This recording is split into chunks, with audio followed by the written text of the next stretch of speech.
Dak kollu li għaddejt minnu matul ħajti għeni biex inkun nista' nibni l-ħajja li għandi llum fejn minkejja li hija ħajja ferm impenjattiva xorta rridu nsibu l-ħin għall-familja. Dan kien il-messaġġ li waslet Sera Bajjada matul il-podcast Kellimni fejn tkellmet fost l-oħrajn dwar l-attività li organizzat f'jumlhom, attività fejn saret diskussjoni importanti brabta mal-irwol tal-hom fis-soċjetà. Lan tagħha kienet li jiena naqqat il-kulħadd u l-ikbar skop tagħha kienet biex kulħadd jinduna illi inti m'intix qiegħda waħdek. Hija qalet li f'ħajjitha kellha sapport kontinwu mill-familja, iżda issa għandha wkoll is-sapport ta' Alex fejn irrakkuntat mument emozzjonanti meta kien se jikkontesta għall-elezzjoni ta' kap tal-Partit Nazzjonalista. L-ewwel ħaġa li qalli u dan huwa messaġġ li għandi literally screenshot tiegħu u qatt ma ħan iddilitjah hija sa taf x'in il-biża' tiegħi li ma narax il-sem jikber.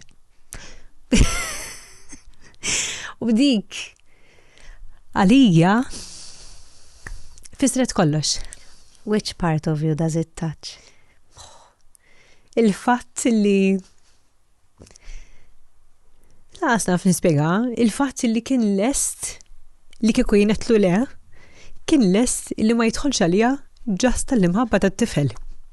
Fl-intervista jitkellmet ukoll dwar il-volontarjat. Jiena ħajti rendim li naf, l-affarijiet kollha negattivi li għaddejt minnhom kienu literalment mod ta' kif Sara tista' tikber, mod ta' kif illum il-ġurnata wasalt fejn wasalt għax għaddejt minn dawk l-esperjenzi. X'in li kieku anke ħafna nies jgħidu li ma tixtieqx li kieku ma għaddejtx minna l-esperjenza ngħidilhom le.